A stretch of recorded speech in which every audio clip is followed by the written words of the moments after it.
இப்போ கண் நரம்பு பலகீனத்தினால கண் பார்வை குறைபாடு நிறைய ஆகுது. இதுக்கு கண் உடற்பயிற்சி, கண்ணை இப்படி மசாஜ் பண்ணலாம், அப்படி மசாஜ் பண்ணலாம். இங்க இருந்தா மூளையில உணவு வருது, ரத்த குழாய் உணவு நரம்புகள் எல்லாம் வருது. இப்படி மசாஜ் பண்ணலாம், நல்லா அழுத்தமா இப்படி தேய்ச்சி விடலாம், இப்படி அழுத்தமா தேய்க்கலாம். அப்போ கண்ணை இப்படி சுத்தலாம். அப்போ கல்லீரல் குறைபாடு இருந்தாலும் கண் பார்வை குறைபாடு இருக்கும். அப்போ கல்லீரலை ஊக்கப்படுத்தணும், கல்லீரலை ஸ்ட்ராங் ஆக்கணும். அப்போ கண்ணை ஒரு 10 நேரம் டெய்லி கழுவணும்னா அப்படி தண்ணியை வச்சு கழுவணும். உள்ள டம்ளர்ல தண்ணியை வச்சு இப்படி இப்படி கழுவலாம், இப்படி கழுவலாம். இது கண்ணை குளிர்விக்கிறது. கண்ணை குளிர்விச்சா கல்லீரல் குளிர்ச்சி அடையும். அதனால கண் நரம்பு பலகீனம் போக வாய்ப்பு இருக்கு. அப்ப இந்த மாதிரி பண்ணலாம்.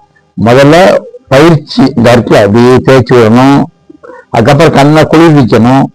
அதுக்கப்புறம் கண் பயிற்சிங்கிறது உடற்பயிற்சி மாதிரி கண்ணுக்கு பயிற்சி கொடுக்கணும்.